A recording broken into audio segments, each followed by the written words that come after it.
when you have kids, even though you Poe, you still have to have construction. And that, my friends, is the ridiculous true story of our splinted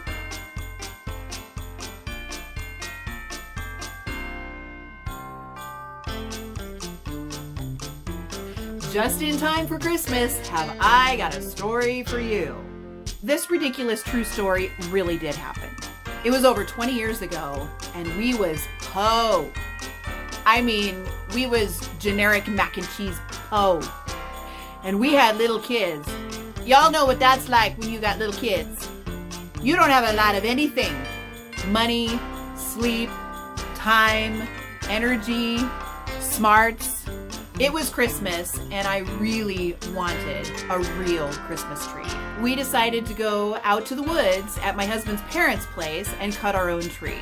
Remember, we was Poe, so we didn't have a tree stand, but his parents had a bucket, and there was sand down by the creek bed. Didn't take very long, and I found the tree. I was absolutely smitten. But my husband looks at it and he says, "Are you sure that's not too tall?" We got the tree home. We brought it into our tiny apartment.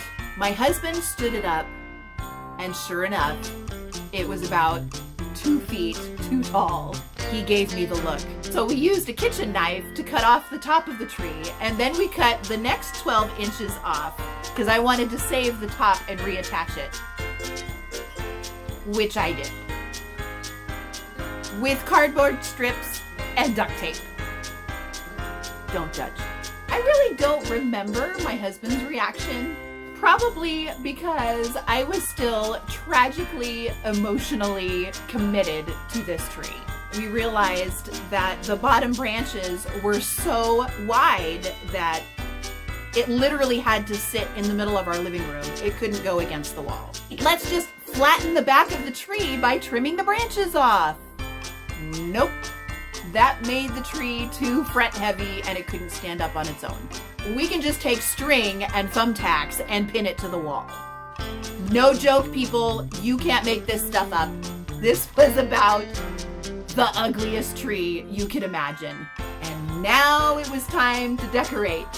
Because the top wasn't stable, the only weight that it could bear was a star made out of construction paper.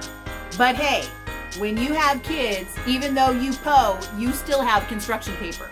And you might not have fancy ornaments, but you have popcorn.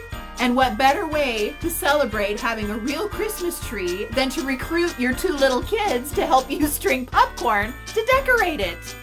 Until we began to realize just how long it was going to take to string all this popcorn to go around the entire tree. This was the last straw for me. The bottom half of that tree stayed naked the entire rest of the holiday season. And that, my friends, is the ridiculous true story of our splinted, sheared, tied up, half-naked Charlie Brown Christmas tree sitting in a bucket of sand.